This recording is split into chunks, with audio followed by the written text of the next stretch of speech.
धरती लोक पर रहने वाले प्राणियों का समाज अनेक व्यवस्थाओं को जोड़कर बना है, जैसे पति पत्नी की व्यवस्था, विवाह की व्यवस्था, रिश्तों की व्यवस्था, पिता पुत्र की व्यवस्था। इन व्यवस्थाओं से मानवता का विकास होता है।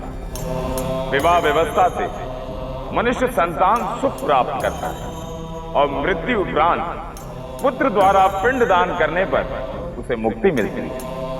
यदि यही व्यवस्था खंडित हो जाए तो मनुष्य का जीवन दूभर हो जाता है।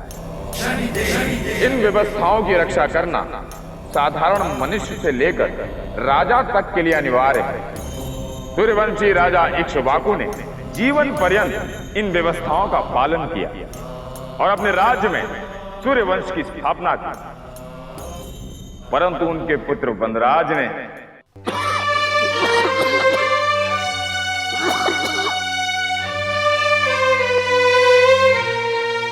कुलगुरु वशिष्ठ जी, हमें आज्ञा दीजिए गुरुदेव। हमारे अंतिम प्रस्थान का समय आ गया गुरुदेव। किंतु एक चिंता मन को खाए जा रही है कि हमारे जाने के बाद हमारे राज्य का क्या होगा। इस राज्य को कौन संभालेगा गुरुदेव?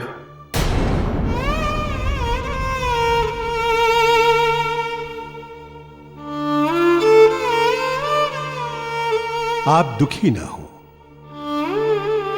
आपके पुत्र वनराज आपके वंश को आगे बढ़ाएंगे। संभवतः ऐसा होता गुरुदेव। आप तो जानते हैं, एक राजा को अपने सिंहासन के लिए, अपनी प्रजा के लिए, अपनी निजी सुखों का, भोगों का परित्याग करना पड़ता है। पर हमारे वनराज में तो एक कुशल शासक बनने के, एक सफल राजा बनने के गुण है ही नहीं।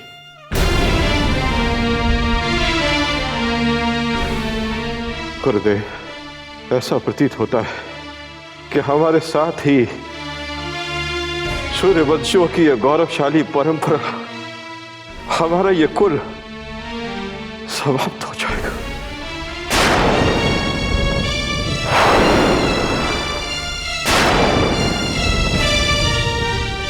नहीं महाराज, ऐसा कुछ नहीं होगा।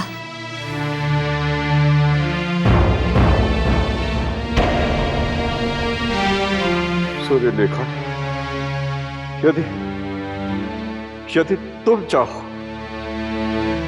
तो हमारे कुल को नष्ट होने से बचा सकती हो पुत्री। आज हम तुमसे एक वचन चाहते हैं पुत्री। कहिए महाराज, मैं आपके लिए क्या कर सकती हूँ? अपना जीवन त्याग के भी मैं आपकी इच्छा अवश्य पूरी करूंगी। महाराज, महाराज।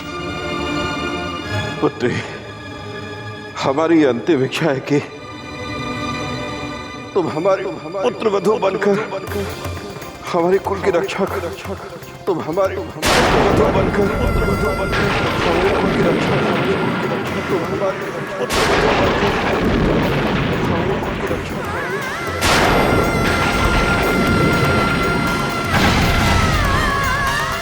और वनराज को राज धर्म का मार्ग दिखाओ पुत्री। आज अभी कुल गुरु वशिष्ठ जी को साक्षी बनाकर हम सूर्यलेखा को अपनी पुत्र वधू स्वीकार करते हैं।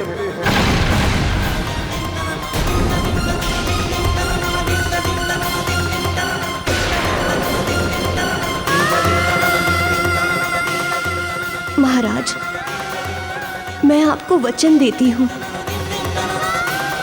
कि आपके पुत्र मुझे स्वीकार करें या ना करें,